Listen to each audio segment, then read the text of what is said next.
Hi, this is Kate at the Sandy Hut in Portland, Oregon, and you're listening to Chasing Ghosts on Scooters in Bars.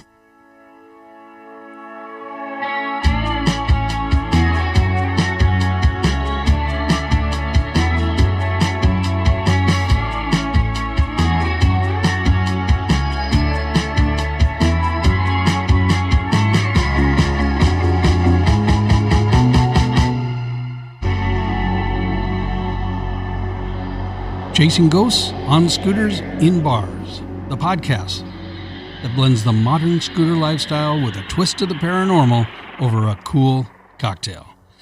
So join our motley crew as we ride our scoots to classic pubs, dive bars, and haunted taverns in search of the perfect motif, a cold drink, and a chilling ghost story. The perfect motif. Oh, and we talk a lot about scooters. In fact, today is almost all about rides and scoots. This is episode 32. Well, and if you keep listening, we're going to get our first ever phone interview with Steve Williams, author of one of the oldest scooter motorcycle blogs on the web called... Hey, before you say it, did you know the name of this podcast? I do. It's what is called it? Scooter in the Sticks. No. Spring Scooter in the Sticks. Because, and here's your way with words, Steve Williams is the... chief author and editor of Scooter in the Sticks. Right, blog. and photographer. Yeah, and then we're calling him today, right? To do an interview. We are. Okay, and then we've also got Matt Souza from Twist and Play Scooter Club. Man, they're going to kill you. Well, somebody's going to. Did you drink last night? I think I saw you somewhere. Yeah.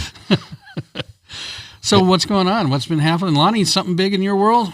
Absolutely, yeah. I became a grandfather just last week.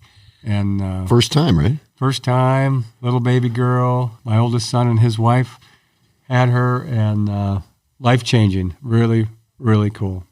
Yeah. Little Rowan. Yeah, beautiful. She is beautiful. How about you, Mark? Big game last night. Yeah, well, I've got nothing like a grandkid, but just trying to survive the season, and got a W last night finally. At least you can get a DWI. Yeah.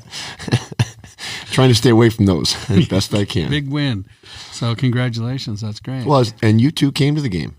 We you did. And the Lizard, we did. Yeah, we came. A little late, yeah. We rolled in a little late, walked under the grandstands. Where under were you? The bleachers. Why were you guys late? Traffic? We went to it absolutely, well, it's a dive bar. It's a lounge. Johnny's. It's a lounge. Johnny's, yeah. Right. Wrong Johnny's. Yeah. And we had a couple of cocktails and a little bite to eat, and our conversation got carried away. You know why? Why? Your wife was there. Oh, she joined us. Yeah. We were all late. She goes, I've seen 1,000 of these games. We don't need to be there in the first half. She's late to everything. She can be a little bit late. She was fun. I've been meditating. No way. You look a little bit fresher. I think what I've done is I've purified my essence. Uh-oh. How are you doing that? Well, I'm a light worker. I thought I smelled something. I'm a light worker now. I'm raising my vibrational levels so that I can connect with the universe and capture some esoteric knowledge. Is this through downward dog or what position are you No, I'm in? not doing yoga yet, but I'm planning on it. I just can't find the class that says for old fat guys. Hot yoga instructor teaches old fat guys.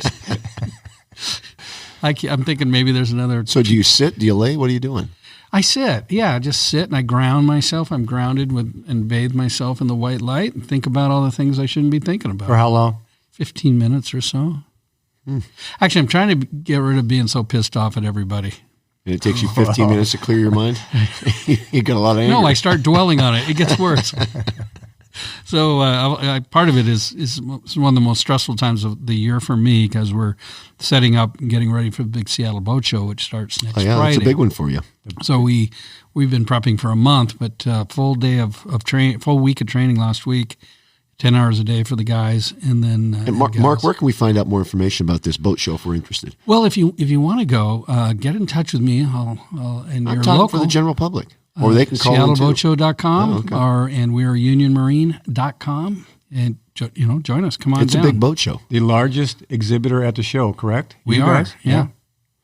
And this is the largest boat show on the West Coast. So it's Wow. it's pretty cool. There's some a big one. fine vessels down there. I'll be there. But this isn't about boats. This is about scooters. Oh, that's right. Yeah, there we go. I know we brought up the Star Lake Inn. It's still playing around in my head a little bit. That bar. We rode back up. We did our second visit in 10 days. And you had your sights on the owner who came in, and you just couldn't pull the trigger. Well, he had his dog at the bar That who was little having bitch. a little lap of a coffee cup full of water, I hope. And there were people all around him, and I just didn't want to say, hey, what's going on? I mean, maybe I don't know how open he is about it, so I walked away. But you're not done with that yet. But at least I want to have the conversation. But so he owns the tavern, but he doesn't own the land, and the land is what's for sale. Are you sure? I'm 90% sure of that. Yeah. Because he lives right next door in a house, and it was his father's as well. So it seems to me that at least I was under the But understanding. his father was a gambler and may have lost it in a poker game. Right. I'm about 10% sure on that. That's your other 90%. Let's break on that one. So I mentioned quite frequently, and so do you, that, while you're having a little cocktail while we did our transition. We do this over a cool cocktail, too. Yes, we do. Today it's lemonade, vodka lemonades. For you, it is. Oh, you're having cran. Yeah. Good for your bladder. It is good for my bladder. Yeah, it's like meditation for my bladder. Are you going to join me? Maybe I'll do a guided meditation. We'll do it right online. In 15 minutes, that should go through you. So anyway, we talk about we're the number one scooter podcast in the world, and we do make some jokes about it here and there, but it's real. It is real. I even counted up the reviews. We have the most reviews of any scooter podcast. So you have been researching our competition? Well, I have to.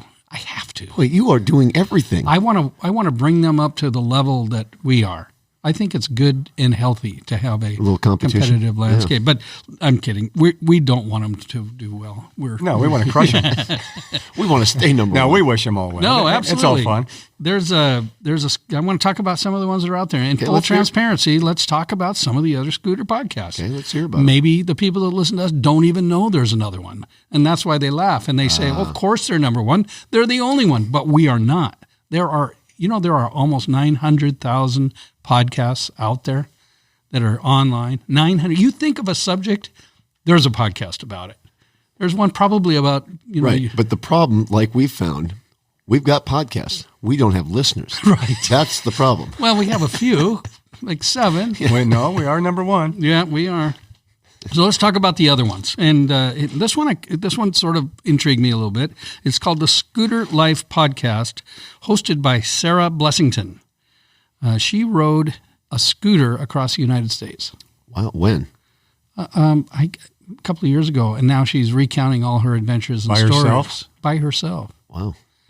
And Took where's she her from? 5 months. And it's about her experiences, her stories, and she kind of rambles, and it's. She lived on one of the coasts, or what I understand is she start lived in the middle. She was in Hawaii, and she was making arrangements. Flew to San Francisco. The second podcast I was listening to, she was trying to get endorsed, so she was trying and she didn't own anything. Let's do some math for a second. 5 months is 150 days. 10 bars a day. That's 1,500 bars. That's like a year for us. She's amazing. I know. We'd have to keep it at $14.99, so we have one more reason. Anyway, I think she records inside her RV on the Olympic Peninsula up here in Washington State. Because I think I heard or read a little something that there she is. And as she's speaking on the podcast, you can hear like logging trucks going by. Really? Yeah. So good for her. And you can find this anywhere, Apple, anywhere you listen, I'm sure. We need to get her on the phone someday. I think we should. Well, let's see how our phone interview with Steve goes. Okay. And Matt. Are we calling Matt too? Well, no, Matt. We've already recorded. Right, but Steve, we're calling. Yeah, there you go. Yeah, that's what I'm waiting for. So there's one called the Moped Monday podcast, and these guys I've talked to on interweb, on Instagram actually. We talked about maybe doing a little something with them, which might be kind of fun. They're part of the Moped Army of some sort, and the website that it directed me to is really actually cool, but they are hardcore moped riders. So serious mopeds like with pedals. 49cc pedal, classic. You know, they really, if you ever see any of those customized and the way they set them up, it's pretty cool. And Sabatino down there in Portland is also a big moped guy. So I think they ought to connect with him if they haven't already. I could not find their podcast on Apple Podcasts, but they certainly are on Spotify and other places. Well, they're out there then. They're out there. Probably didn't pay their bill. They're probably just mad at Apple like a lot of these young Android people are. True. Then there is a new one that just came out in January here, I believe, and it's called Scooters and Brews. So they're pretty close. Oh. Scooters and Brews, and we're Ghosts and Bars. But they are a couple. I don't think they're a together couple, a guy and a gal. Excuse me. Are we going to find out for sure what they are? Or? We'll ask them. Well, but they're in the life coach business, I think. We're a trio, but we're not together. Well, not anymore. Well, one time in college. But we are life coaches. Right. Their description says, Kathy's love of sketchy beer blended with Kevin's love of scooters, and it's presto, magic. They say they don't want to change the world, but they do want to make it more fun. So I guess they do want to change the world. Yeah. So you can check them out on Apple Podcasts and it does and take, just about anything else. I've found it does take alcohol to make the world fun. It really does. I mean, even when you're grouchy and you sit down and you have a drink or two, all of a sudden, it's fine. It's not so bad. You should probably have a drink when you meditate. That's an interesting concept. That'll help. That's called a nap. I think what it does is it actually lowers your vibrations when you do that. They are only a couple of episodes in. They record in Idaho, where we rode this summer. Oh. Up there somewhere. Sandpoint, maybe? Were they close to where we rode? Or I don't know. I'm going to have to listen more and find out exactly, I'll check exactly where they are. Vespa Motorsport Podcast is another one. Those are our friends down in San Diego at Scooters West, and their last one looks like was in May of 2018. I've listened to a few of those. And we've met them.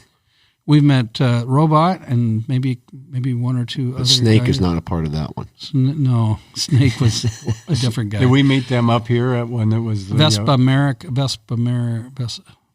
Mara Vespa. Yeah. Right.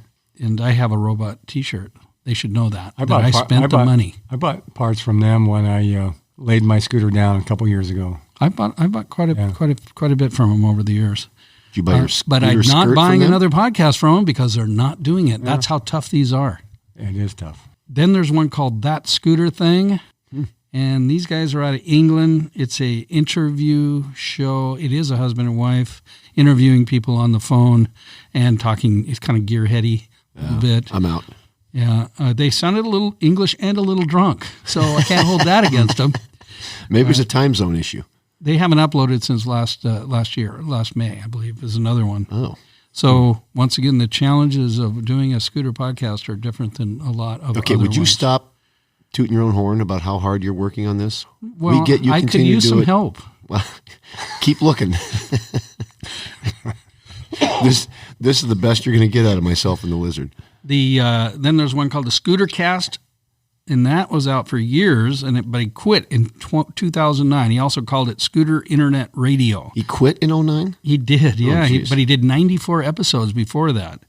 And he's sort of all things scooter. I mean, he got after everything. Scooter reviews, online scooter resources, used scooters, classic scooter talk, I mean, even music. He always threw in some interesting music in the middle of those. But he's done now too, Mark.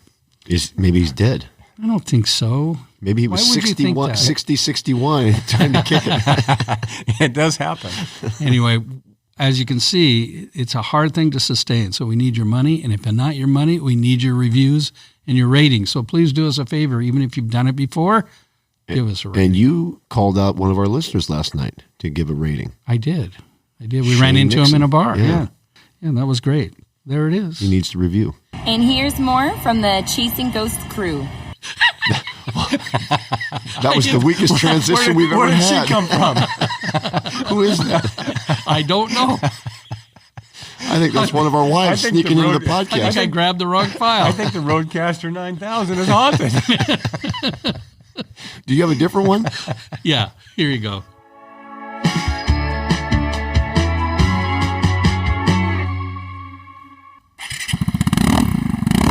Guess what time it is? Time for Scooter News! All So- right. What is the news? So the news this time is we're going to talk to Matt Souza out of Portland about the Spring Scoot, sourced and funded and brought to you by Twist and Play Scooter Club. And he's going to tell us all about what's going on with the club and the ride. And I think and when it is and how to join. Yeah, all that kind of stuff. Okay, good. So let's hear it. Let's talk to Matt. Talking to Matt Souza. You work at Vespa Portland, correct? Yes. And you are a principal member or an active member of the Twist and Play Scooter Club? Yep. Actually the social media, media person of that. We all have there's president, vice president, media, secretary, treasurer. So all set up that way. Wow. So that scooter club's been around for quite a while down there in Portland. So let's hear a little history on the Twist and Play Scooter Club. Yep. As far as I've been in the club since 2006, and the club started. There's debate about when the club actually started. Spring Scoot is going into the 26th year this year. But the group of people started putting the rally on before they formed the club. So I think after a couple of years, as I understand, of putting the rally on is when they actually formed a club to, be the actual club for it. Oh man, there's got to be a lot. So the club's probably about 24 years or so. A lot of stories attached to that, I bet. Oh yeah. Some we can't repeat. Most likely, yeah. So tell us, what do you ride when you're going on these rallies?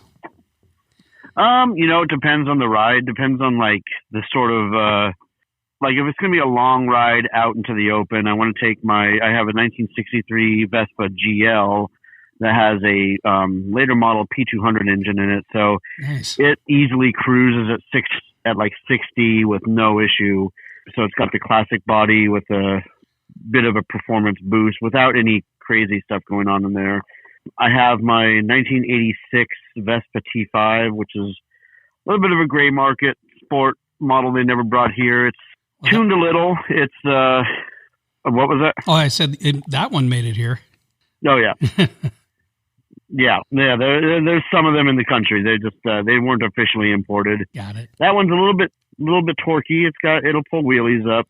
Then I recently got a 1982 Vespa PK50, which was a 50cc, limited to about 1.5 to 2 horsepower. That would probably top out at 30 at the most downhill.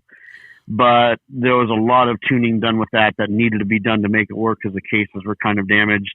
And now it'll probably put out about 16 horsepower, which doesn't sound like a lot, but it's a lot on a frame that weighs 150 pounds. Yeah. And probably pulling close to 70 on that thing at the top speed. I don't know. My speedo doesn't work on that one, so I can't exactly give an accurate reading. Well, they all sound like cool bikes. Yeah. So tell us, back to the Spring Scoot, what are the dates? The dates this coming year are going to be April 3rd to 6th, Friday, Saturday, Sunday, and Monday, although there's nothing planned on the Monday, but the Sunday night carries over. So the general makeup of Spring Scoot is Friday night we'll do a meet and greet, go ride somewhere and have a Friday night event happening. Event as in, everyone's going to hang out. People just want to hang out, get a drink, and talk with people they haven't seen since the last Spring Scoot. Saturday, start up, usually a breakfast, maybe a late breakfast, and do a ride around, have a lunch thing, and then have, some sort of ride to a night event. It varies year by year. We've had bands play, we've had DJs, we've had karaoke, had all sorts of different things for a Saturday night event.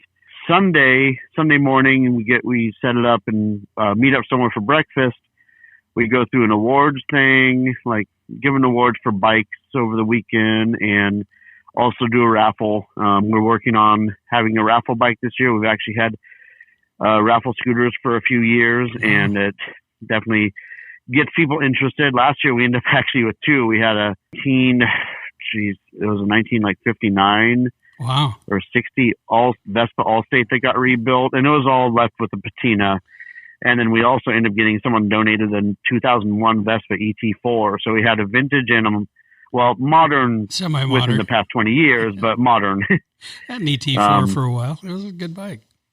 Oh yeah, they're super. Those liter engines they have in them, they last for a long time.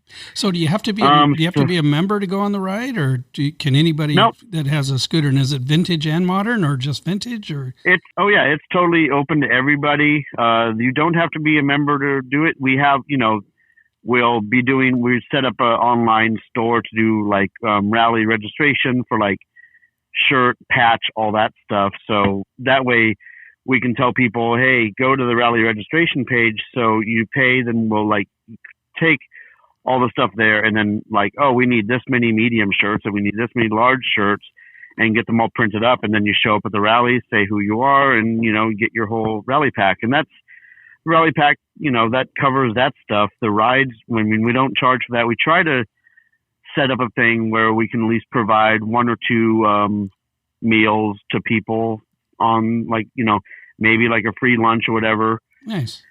To everybody. The registration usually it's like $20-$25 for like shirt and patch, and then raffle. That's kind of helps us put money back into our fund so we can do this all over again. Yeah, no kidding. So well, 26 years, 27 years. Do you know where you're going this year? We don't have. We're still working with places on where we're going to be. Starting and ending every day. The only thing that we do know is that Sunday after the raffle, we will be riding out to the Grand Lodge, McMiniman's Grand Lodge in Forest Grove, Oregon. Every year we tell people ahead of time that Sunday ride is going to be either riding generally to the McMiniman's Grand Lodge or the McMiniman's Edgefield in Troutdale. These are both a good amount of distance out of town to make for a good ride. And we tell people when we get there, we are staying there. Our rally planning is over, and we tell people in advance we're getting rooms there. Everybody is welcome to get a room, stay, have some drinks, stay overnight, and then ride back the next day. Because as soon as we get there, we're not leading a ride back into town. Got it. And that's kind of like after party, but everybody's invited. Well, that sounds like a lot of fun. So they can find you on Facebook and Instagram or anywhere to get signed up for the ride. Yep. Yeah. Facebook Facebook, once we get the store up and going, it'll have the information even at twistinplay.com or Spring. I think we still are going to be doing the springscoot.com site redirect. We will have a Square store set up to do registration. Facebook will be the quickest one. That once we have details available, we'll be posting up there as soon as we have anything hammered down as to where we're going and what's going on. So cool. Some stuff will say we start here and then you find out where we end up after the end of the ride. Like we don't tell people where the ride ends. We want people to go and meet up at the start and go on the ride with us. Sounds fun. So tell us a little bit about the Portland scooter scene in general. Things seem to be pretty active down there from what I get to see online. And the one time I brought my scooter down and did the neighborhoods, but maybe you could fill us in on what's happening. It's been booming lately. It might be just, due to more people moving into town, it's getting more crowded. More people are looking at scooters as just a way to get around, but that's how a lot of us started. I started back in 1998. I, wasn't trying to get into a scooter because I wanted to join anything. I was like, I can't afford a car, and I could afford a scooter. And then I started discovering scooter rallies and the whole culture behind it. And it's like, oh, I need another scooter, and I need another scooter, and go into things. I mean, there was points when I was living in California. There's points that I went to over 12 rallies in 1 year. Wow. There was so many more happening at that time. Things have changed and, some rallies have stopped, some rallies have started. But yeah, here, a lot of people are getting into scootering. A lot of them are getting into it because of the transportation, but there are a lot of people that are seeing stuff about it and they want to partake in it because it looks like fun. And that is part of it. And, it is fun. Yeah, we have our thing where we we have Tuesday night meetups we tell people, like, we're going back to this place, the Sandy Hut. I hear that you've visited the Sandy Hut before. Oh yeah, we love the Sandy Hut. Yeah, it's been around since 1923, so it's been standing since for 97 years now. Wow. And still going. We, Tuesday nights we'll meet up there, and then sometimes if, we decide that, hey, let's go on a ride somewhere. Usually in the summertime it's easier. It's light later.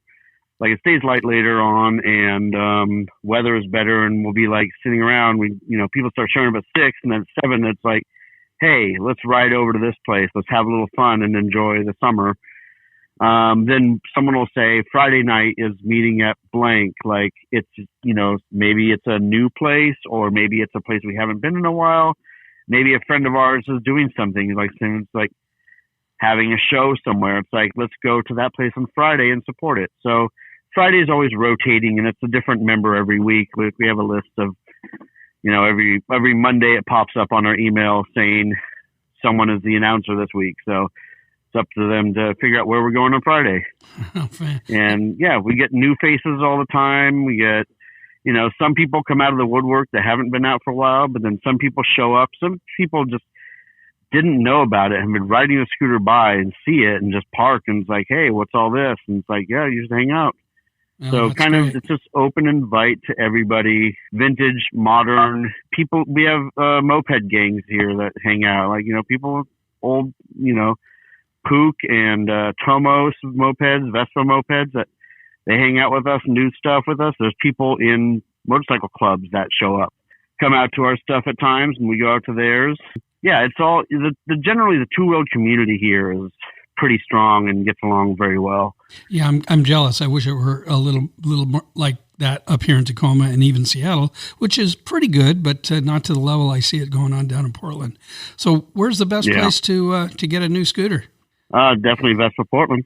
Yeah, well, I know some of my neighbors and family members have gotten them there, so I think I would agree with you. And I want to thank you guys for all the support for Chasing Ghosts on Scooters and Bars, and we're excited to talk about the Twist and Play Scooter Club Spring Scoot. And one last question. Tell me about the Halloween scoot that you guys do to specific bars. Isn't there some unique ride? There's been rides over the years that it wasn't necessarily a Halloween thing that we used to do. It was the Dirty Clown Run, which took place in October. I'm not sure the origin. It actually wasn't started by Twist and Play. It was started by a couple of guys that ended up being referred to as the Hong Kong Danger Duo. And basically it was get dressed up like clowns and go raid a bunch of bars and kind of, push the limits of things and be riding around just like clowns, which the first times it was Dirty Clown Run. It was just, it was kind of obscene. From before I was involved, it was a lot of, pretty filthy stuff happening. Okay. And then when I started showing up and going to it, they started putting themes into it. Like there was one that was the Good, the Clown, and the Ugly. So it was very nice Western, rodeo clowns. There was one of Night of the Living Clowns. It was all zombie clowns. It was Mad Max Beyond Thunder clowns. So it was, clowns post-apocalyptic style. Well, it was creative. I wanted to hear a little bit about that before we got off the phone, but I know you have more scooters to get sold today, and we are excited to do our best to drop in on your spring scoot April 2nd through the 6th. Third. Actually, it's technically 2nd through 6th. Yeah. It starts on the 3rd officially for Friday, but at this point, so many people show up on Thursday from out of town that we start doing an unofficial Thursday night thing too. Like the Sacramento people out from Idaho and Spokane come out early. So we're just like, okay, Thursday night people, we're doing this. Oh, nice. So we kind of started early and ended late. All right. Well, Matt from Vespa Portland and Twist and Play Scooter Club, thanks for joining us on Chasing Ghosts on Scooters in Bars. All right. Thanks, Mark. Wow. Nice interview. I've got your, you could suggest the next title, next theme. Yeah. It's something to do with clowns. Meditating Clowns. Right. Or Meditating Clown. So yeah, I'd really like to try to get down there for at least a day to ride with those guys. I'm not sure my liver can handle it, but wait a minute. You've trained it very well over the years. You're fine. That would be fun to get down there. That sounds like a really good group. Hey, and I wonder if the Monday morning podcast, the Monday moped podcast, knew they had all those mopeds riding in that down there. Maybe one of their riders could represent That's a good those question. guys. Be kind of cool. We could do some cross-pollinating there. If our wives will let us. Because we're little bees or wasps. Because vespa Because of our little stingers. There he goes with his words again. I did like how Matt got started in this whole journey. Yeah? Just couldn't afford a car. Yeah, that was funny. I like that. That's a great way to go. Whatever happens right after Scooter News. That would be Spooky News! Always try to find something that has to do with scooters or bars or something. What did you come up with? Well, where did we ride this year? Where did we ride? I mean, Idaho. I hit 3 states, but Palouse, Montana, of Eastern big, Washington, Idaho. touched into Montana. big chunk of it was northern Idaho or Idaho, right? But we missed a bar, and it was really haunted. What? So if you go to the Yahoo Lifestyle page or YouTube under Milner's Gate Ghost, here you would see an actual security footage of Is that the name of the bar? Milner's Gate. It's That's a great bar name. Yeah, it is. Brew pub. So in July, it hasn't been open long, 2 months after opening of Milner's Gate Brewery in Idaho, 2 barmen captured what they believe to be a ghostly patron showing up for last call. In the YouTube security footage, 4 bar stools move out from under the bar as if pulled by somebody. It took 2 guys to capture that footage? Well, they were up in the other room. One was holding the camera. And the other one's holding something, holding the tripod.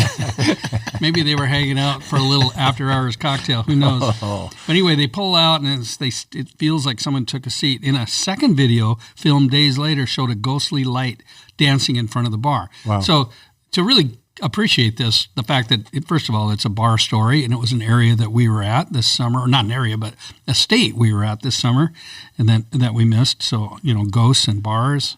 I imagine somebody working there has a scooter. I mean, it's Idaho. Probably. Maybe we should get them on the phone. Maybe he couldn't afford a car, so he got a scooter.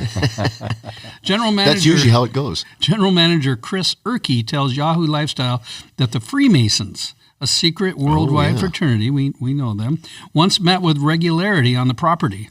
The timing, he says, was ironic. We found a clock that was stopped at the 11th hour, and our staff decided to continue a Freemasonry tradition in which every morning and night at 11 we ring a bell for a fallen member, says Erkey. Both ghostly episodes were recorded at 10:59 p.m. So we're a little off on their timing, but maybe just less than a minute. That's cool. Right? Since the video, employees have heard voices and scraping sounds that mimic stools dragged on the floor. My friend saw a man in a top hat standing beside me, bartender Brian Ramber tells Yahoo. In just a top hat? No, he had a top hat. Yeah, just a top hat.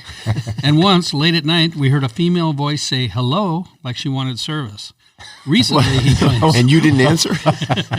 Recently, he claims, 2 frying baskets hanging over a cold kitchen stove did backflips onto the floor. Something like the mill, the last podcast, right? Everything. So the men believe the bar holds meaning for spirits and say paranormal experts have identified one as James, whose voice was heard on tape during an investigation. Milner's Gate in Idaho could be a destination at some point if we get back over there. Well, I think I know why we missed it, though. It was in Twin Falls. Well, we spent 5 hours at the something 26, 386 or something like that. Well, that was fun. Those were with our girlfriends from Tattoo Billings. girls. Yeah. Mikey. Oh, Michael. And we spend a few hours working on your scooter, too. Oh, there was that. Yeah. Hey, it made it. It did. lived. Yep. But didn't get a lot of help from Andrew down in Vespa, Portland. Hey, back off. I know. It's over. I didn't expect him to get on a plane and fly up here, and I didn't buy it from him. I got it as a gift. Yeah, that's right. So sorry, I didn't mean that, Andrew. Just kidding. I mean, what do you do? I'm sorry. Sorry, Andrew. Somebody's got new toys. Our studio audience is going nuts again. Yeah. So Did you just shut the studio audience down? I did. I told him to be quiet.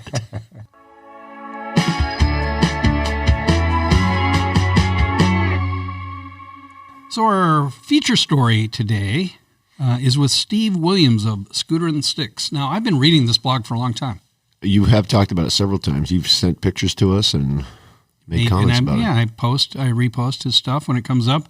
He's a beautiful writer, beautiful photographer, and even if you're not a scooter rider, excuse him, somebody people. pull He's in there, 62. please? Do you need a cigarette? He's 62. Somebody get the man a cigarette. Did He you didn't know meditate today. Steve Williams used to be Tiger Woods' caddy? Well, Maybe that's right. Maybe that's a different Steve I Williams. think it is because he worked at Penn State. That's right. Yeah. So Okay, now, we're going to call him, right? well, yeah, I mean, And do you know he's going to answer? No, I'm not 100% sure he's going to answer. I'm not. He's heard our podcast, so if I were him, I wouldn't answer. Yeah. But It's a good thing this isn't live because he would not answer that. we're going to hear about, I hope, the origins of the blog, some winter riding in Pennsylvania, cold weather gear. He's an expert on that, Because he's been doing this for a long time. and a very long time. So let's give him a call. Bring it up. I'm kind of nervous and excited all the same He'll time. answer. This is our first one. Hello, Mark. Hey, Steve, how you doing? Real good. Yourself? I'm doing great, thank you. You're also sitting with Lonnie the Lizard Murray and Mark Shelbert, our local basketball coach, who do the podcast with us. Hey, Steve. How you doing, Steve? Hi. I'll see if I can sort you out by the tone of your voice. Well, don't worry about me. Just focus on Listen to the coach tone and the low rumblings of the lizard. Hey, thank you so much for taking the time out of your day, right in the middle of the afternoon, to talk to us about Scooter and the Sticks blog, which is beautifully written, beautiful photographs, and I can't talk about it enough on our Facebook page and elsewhere. Well, it's a pleasure to talk with you. I'm retired now, so every day is Saturday, all day. Oh, I was going to say every day is just extra. Yeah, yeah. You weren't feeling good last week when we were going to try to do this call. You're feeling better now, though. Yeah, I seem to get an annual head cold that just lingers and lingers, but I think I'm over the worst of it now. Well, Steve, they say you can't keep a good man down. Well, they can try. So you came out with a new post this morning, which was great, by the way. We already put it up on our Facebook page. But before we get into that, you just retired not long ago, and I believe you were a professor. Is that correct? No, I wasn't a professor. Most of my career at Penn State, I was a photographer, though they don't come right out and call you that. They have fancy names. But I was that until about right before I started the blog. I moved into management and was the director of creative services for a while in a communications unit in the College of Agricultural Sciences. And then I moved into e-learning, was director of that group for a while. And then I became a photographer again after reorganization when I thought they were going to call me in to say, we don't need you anymore. The photographer had just retired, and they were embarrassed to ask me if I would be the photographer again. And I was like, man, that was the best job I ever had. Sure, I'll be Welcome back. I did that for a while, but I did teach in the School of Visual Arts for 5 or 6 years, but that was just on a part-time basis on top of my full-time job. So, Steve, what does a photographer for a university do? Well, in ag sciences, the extension service is part of our mission, and we produce a lot of educational materials and everything on. Okay, so you're not just walking around campus taking pictures. No, most of the work I was doing was away from campus, though later in my career when recruiting undergraduate students became a higher priority, a lot of my work started to be more advertising kind of stuff, promoting various undergraduate programs. Well, you had a good background then for starting your blog. Yeah. The blog started as a sort of a work project. The college was looking at what it would take to run a blog, and no one knew, and they were still new. This was back in early 2005. And I said, well, why don't I start one up and see how much it takes to write content and manage it? And I can remember sitting in the living room with my wife, and this before Google bought Blogger, and I'm sort of filling out the form to start a blog. And I had just bought an LX150 Vespa and decided, well, I'll write about the Vespa. And they asked you for a title of the blog, and I looked at my wife. I said, what should I call this? And she said, what are you going to write about? I said, the scooter. She said, call it Scooter and the Sticks. And it just came right out of her mouth. And so that was how it started. And it didn't take long until I realized I sort of enjoyed the journalistic or, journal-like writing. Yeah, you're a beautiful, what I was doing. You're a beautiful writer, and your photographs are also go right along with that. And how long now have you been doing the blog? About 15 years. The first post I made was in October of 2005. There weren't many blogs around then. Thought about the ones that influenced me a lot in my writing, and they didn't start until some months after I started writing. And even the modern Vespa site, right, which I joined early. Hey, Steve, would you consider yourself more of a Lewis or a Clark explorer pioneer in the blogging industry? I'm not sure I can differentiate them.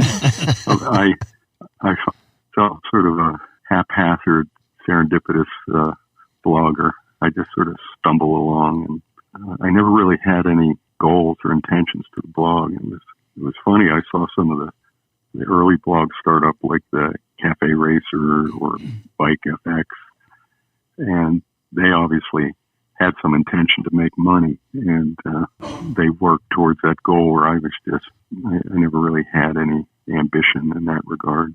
So I've been surprised how well it's been perceived over the years. Yeah, it's fun for me to see a lot of our followers on Facebook that also read your blog, and they've made comments on it, and it's kind of satisfying on my end.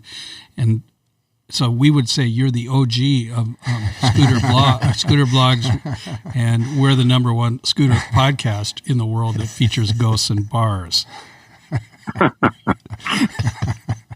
So let's transition a little bit. Let's talk about winter riding. I was first attracted to your blog by your comments on all the gear you had and your cold weather riding. I mean, sub-freezing riding. And wow, you've got it down. Maybe you could walk us through what you put on and how you do it. I sort of have several layers of what's cold. So if it's above freezing, that's one layer. From freezing down to about 20 degrees, it's another, and then down to about 10 degrees, and then anything below that. So the worst case, when I'm riding, below 10 degrees down to, I think the coldest I've ridden was, I did a 50-mile ride once at about 15 below zero. Yikes. Oh my God. Wow, you're tougher than we are. Nuts are hurtling at your throat at that point. Yeah. Well, and that was on the LX150, and I didn't have any electrics or anything, so that was a miserable yet joyous ride. And I definitely can tell the difference on a day where you have a clear blue sky and not a breath of wind, and no matter how cold it is, you kind of feel warm, versus a day that's windy and overcast. Or in our case, drizzly and rainy. Yeah. So right now on my GTS, I have a Tucano Urbano apron, which is nothing short of a minor miracle. Hello. They people make fun of me. They make fun of me for wearing it. People told me for years to get one. I was like, I don't like the way it looks. I just resisted. And it wasn't a financial thing. I just didn't do it. And then when I finally got it, I was like, you're an idiot. It was so nice. Same with the bar muffs. I struggled with so many gloves and expedition mittens, and my hands were always cold. When I got those bar muffs, it was amazing. So on the coldest days, I'll wear Gerbing electric gloves inside those bar muffs. And at well below zero, my hands are toasty. Wow. So before that stuff, it meant stopping and heating my hands up on the headlight or on the muffler. Oh, man. Can you explain what the bar muffs are for people that may not know out here in the more temperate West Coast? Yeah, they're a neoprene. They almost look like a big mitten, and you take the bar end off, and they slide over the grip and have a little slit to let the brake levers come out, and they basically keep all the wind off your hands. So when it's really cold, 20, 15 degrees, I can ride with the same gloves I ride in the summer. Huh. Just, I have heated grips too that I installed. So with the heated grips and the... Well, look at you. I like your style. Yeah. So it's, but it's all about the gear. I hate being cold. And the older I get, the more difficult it is to mentally venture out the door. But I still do.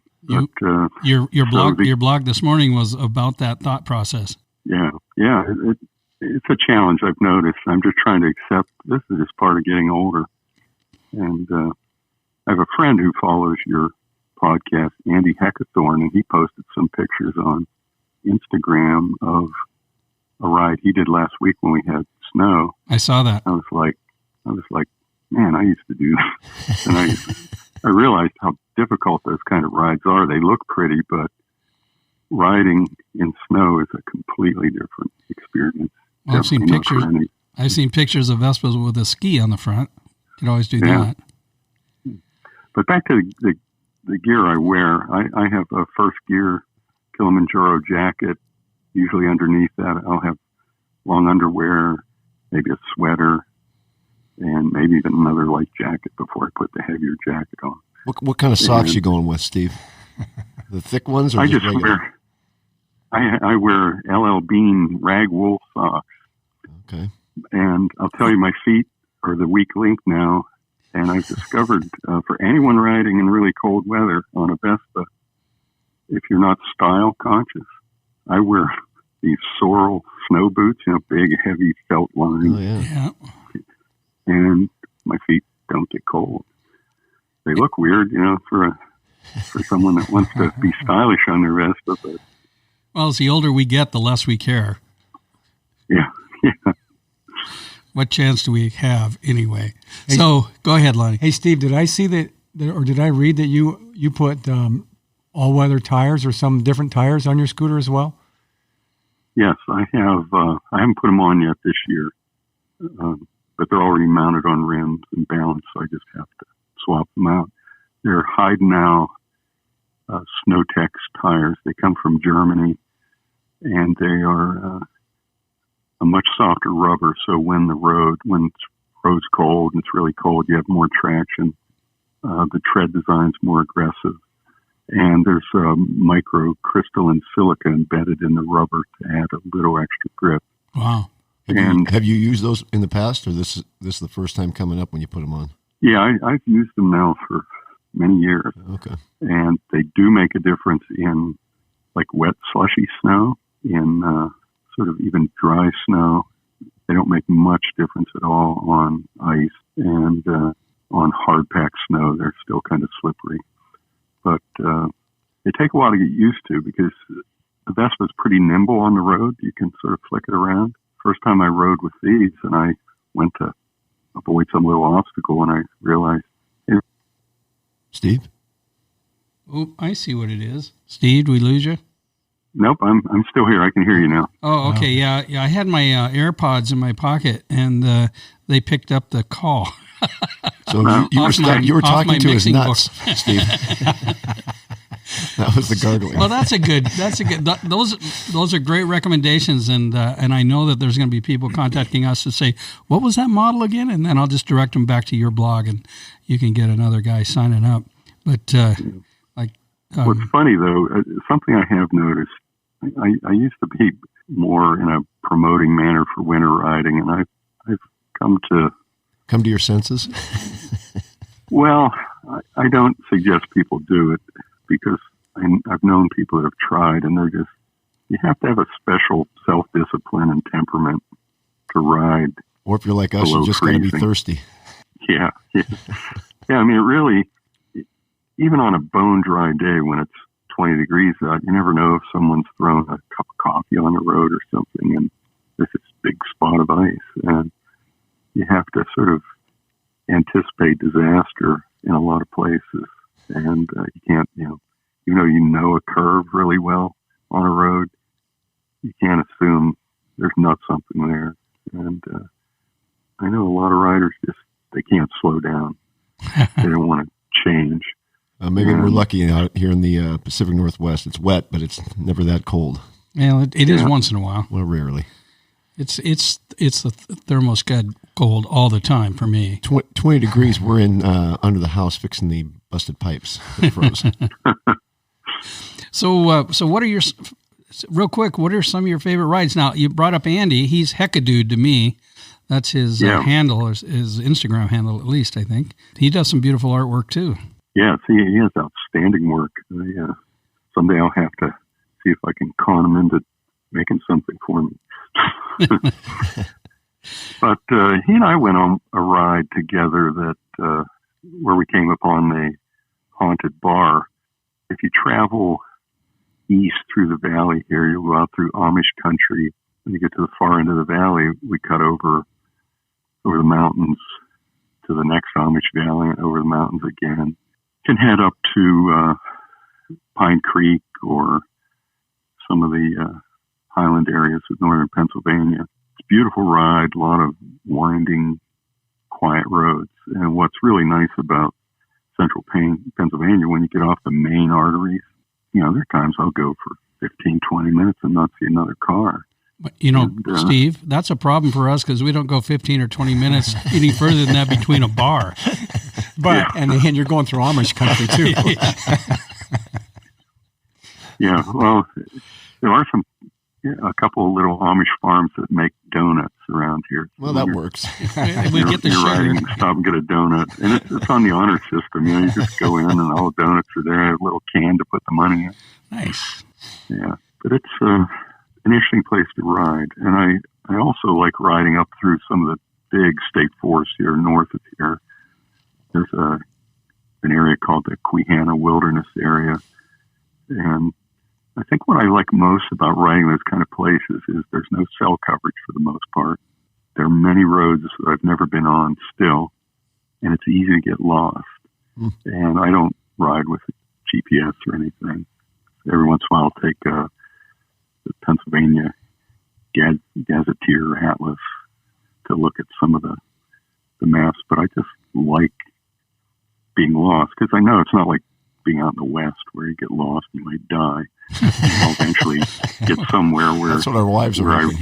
We're pretty close to Seattle. We're okay. Yeah. So that's what's thrilling to me, to sort of come upon the unknown still after, how many miles do I have now? Pushing 60,000 miles on the scooters. Wow, that's some seat time. In this. Yeah, and I'm not riding usually outside of Pennsylvania. I've been into Maryland and Virginia, but mostly it's around here. And I don't take big adventures. If I go 200 miles in a day or 300 miles, that's a big adventure for me. But, well, that's a big ride on a Vespa in a day. We try to keep it in that 120 mile range on a daily basis on a multi-day ride, but that also includes, 9 to 13 bars. It's a long day. We're just kidding. Well, I never experienced that because before I got the Vespa, I was diagnosed with ankylosing spondylitis, a type of autoimmune arthritis, and they put me on a medication and lectured me literally for 45 minutes about alcohol. You cannot drink alcohol. I'm like, okay, that's fine. They said, no, that means not like one beer. You can't drink any alcohol. And they must have problems because they said, you'll fry your liver like right now. So, well, that's a big affirmation. I wouldn't do it either. You do have your Earl Grey that you enjoy. Earl Grey and water and orange juice are about the limit. I have the orange juice and reminisce of what it was like when there was vodka in it. Well, if you just want to know, all three of us are having an orange juice right now with a little vodka in it. So. It's still cold and delicious. Hasn't changed, Steve. So tell us. So we're gonna move into the spiritual realm, and you live in a very historical area, and I know that this isn't necessarily something that you dive into much, but through your ramblings and writings, have you run into anything that's made you scratch your head, or into a haunted bar, or anything you want to share with with everybody out there that loves scooters, ghosts, and bars? Well, I think you probably remember the first connection we had was when I wrote about Duffy's Tavern, which is just down the street from my house. And while I was waiting for takeout food, a cast iron rooster fell off a shelf. And, I was shocked. It made a racket. And, cocks everywhere. And yeah. And the waitress just said, "Oh, that's the ghost." I was like, "What do you mean the ghost?" She said, "Oh, this place is haunted." I've been going in there for years and never experienced anything. But that didn't give me a creepy feeling. But there have been definitely times when I have. There's a crash site. A FedEx plane crashed in one of the forests, about 40 miles from here. And my wife and I were walking up a trail in the snow, and it was sort of blowing and blustery, and we didn't know about the crash. And it just started feeling something wasn't right. We just get that gut feeling, and she felt it too, and we turned around and went home, and later found out that people say there's spirits there. Wow. And I had the exact same spirit or experience on an assignment at Gettysburg National Battlefield at the Devil's Den. I was there early one morning. There were no people around. It's kind of slight fog in the air, and it just felt really creepy, like I didn't belong there. And I'd been there many times before in the daylight and sunshine, but on that morning, it felt like there was some spirit there. You didn't have that feeling the prior visits? No, and none since. Just that one morning. Were you drinking alcohol that morning? Nope, he was off it. Remember, No, maybe the liver's acting up. Steve had a cheat day. No, nothing I contribute to alcohol. Washington State's a green state, Steve. Might want to go a different direction. Yeah. Well, Pennsylvania's getting closer to that. It's medically a green state, but there's talk about changing that. But because I had a heart attack a few years ago, they won't be smoking that stuff either. Man, they're blocking you out of everything. Yeah, they even take my chocolate away. Just go straight to meth. Yeah, there you go. They didn't say anything about crystal meth. There you go, Mr. White. Well, those are, Gettysburg is a known.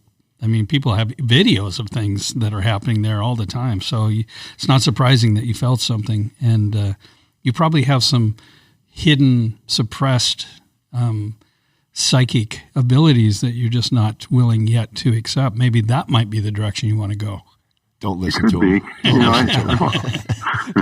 I've always considered myself a skeptic. There have been, at Penn State, there are a number of places considered haunting. There was unsolved murder in the library, and people say there odd things happen where it took place. There's a skeleton of a mule that helped build the original building on campus called Old Coley. And Old Coley used to be in a glass case right outside my office for years and years. And people would talk about when you get near Old Coley, you can feel some presence. I can tell you, I've been around Coley for a long time, and I never felt anything. Well, that was because Coley just chose not to. Yeah. But probably the thing that stood out in my mind most had to do with UFOs.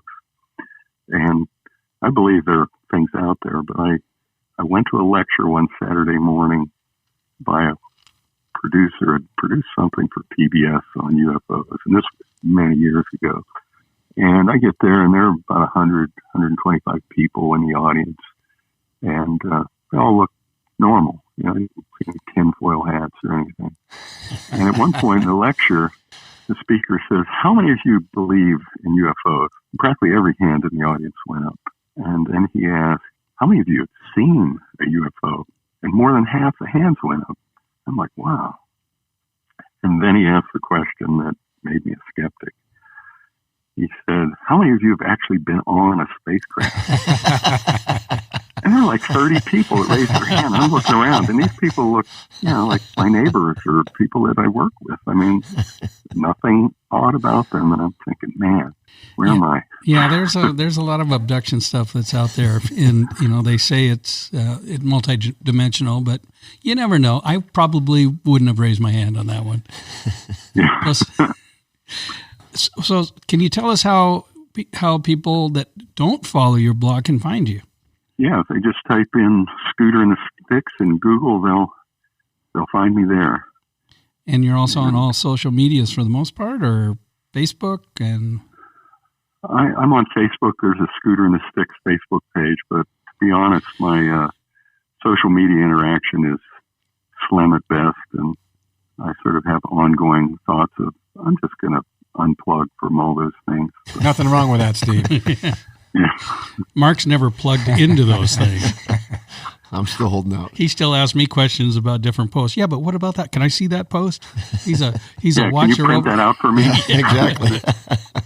Well, scooterandthesticks.com is a great place and a great resource to go if you want to read some beautiful writing and prose, see some gorgeous pictures, and interact with Steve in the comments section down below. And I know a lot of the local writers here on the West Coast follow you, and I hope a whole bunch more people do as well. And thank you for taking time out of your day, Steve, Your Saturday. Yeah, every day's a Saturday, to talk to us, and we really appreciate it. And go ahead, Mark.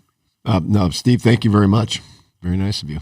Nice to meet you. Yeah, well, it's my pleasure, and I hope maybe one day I meander all the way to the West Coast on my scooter. Well, let's start with a meeting in Missouri. Yeah, let's meet in the middle, in the Ozarks. All right, Steve, take care. You too. Bye-bye. Bye. Well, what'd you think? Calling it a success. Our first phone interview. Yeah, he was very expansive on many subjecks today. Well, two things I like about Steve. One, he's never going to panic in an emergency. And two, he's a skeptic. He's the relaxed tones of Steve Williams. I think he meditates. He could be a meditator. He has the time. When you sound like that, that's when we know the meditation will be working. It's working. Let me tell you, it's working. Anyway, thanks all for the listen as we utilize our new technology.